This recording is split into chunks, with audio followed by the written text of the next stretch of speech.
Ayo join sekarang juga. Jangan lupa telinganya, jangan lupa juga dibantu follow ya. Aman, gua amin. Lu kamak Jangan alat percaya Jason. kaki. Jason tuh Alat bohongan, Bu. kaki. Bu.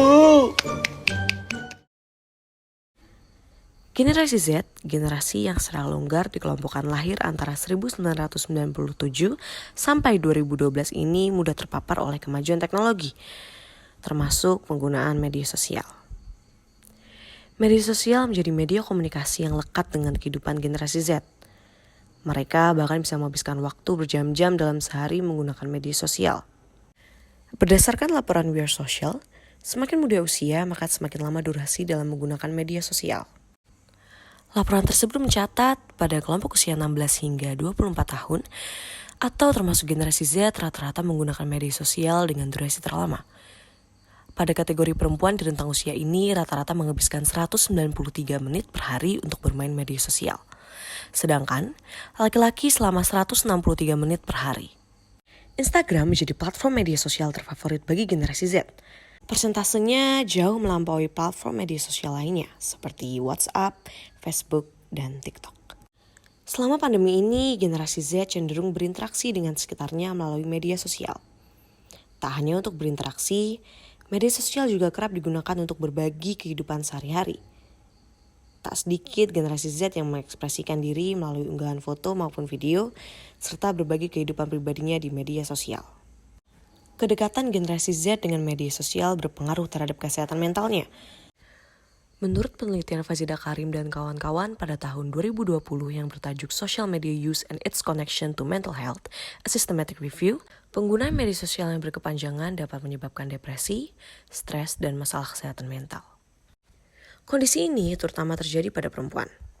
Mereka cenderung membandingkan hidupnya dengan orang lain sehingga menimbulkan rasa insecure dan bahkan tak sedikit pula yang memikirkan sesuatu secara berlebihan atau overthinking. Menurut laporan American Psychiatric Association, sebanyak 37% generasi Z di Amerika Serikat menerima terapi kesehatan mental. Persentase itu menjadi yang terbanyak ketimbang generasi lainnya. Laporan tersebut juga menyebut bahwa hampir setengah dari generasi Z atau sebanyak 45% mengatakan media sosial membuat mereka merasa dihakimi. Kemudian, ada 38% melaporkan perasaan buruk tentang diri mereka sendiri sebagai akibat dari penggunaan media sosial. Agar lebih jelas, mari kita simak wawancara singkat berikut. Kenalkan, nama saya Hana. Nama aku Anida. Kalau dampak positifnya di era sekarang bagus sih karena mendorong kemajuan teknologi di era sekarang, apa-apa secara online, apa-apa bisa didapat secara cepat gitu. Kayak kita belanja bisa dalam waktu 2 hari, 1 hari udah datang, tinggal kitanya cuman duduk aja di rumah. Terus kalau buat ngakses kita nggak tahu apa-apa, tinggal Google aja juga udah keluar sendiri jawabannya. Itu sih yang positif. Tapi kalau yang negatif lebih banyak sih karena kemudahannya semua diakses, jadi kita sebagai mahasiswa juga penyalahgunaannya jadi semakin penasaran, jadi kayak semuanya harus kita ketahui padahal itu nggak harus kita ketahui gitu loh, kayak gitu. Mungkin ya benar sih dari 3 sampai 5 jaman lah gitu, tapi dibagi-bagi. Jangan terfokus pada sosial media aja. Apalagi di era sekarang kan era offline ya. Lebih banyak berinteraksi langsung.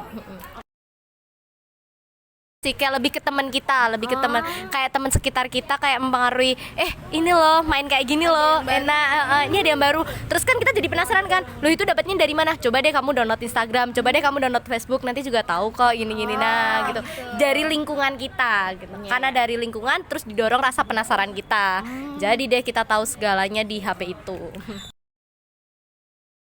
Yang pertama buat kemudahan kita komunikasi ya, yang kedua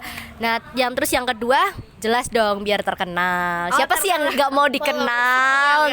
Apalagi di Instagram sekarang banyak tempat-tempat yang estetik. Terus ya itu kan biar kita dikenal sama orang. Wah ini orang yang suka main nih, suka hangout nih, foto-fotonya bagus, estetik. Ya tapi yang sejelas buat itu sih, buat komunikasi. Kan lebih mudah. Terus kita juga bisa lebih kenal orang di luar Jawa, kayak di luar Jogja gitu. Oke, semoga bermanfaat ya informasi dari kita. Dadah.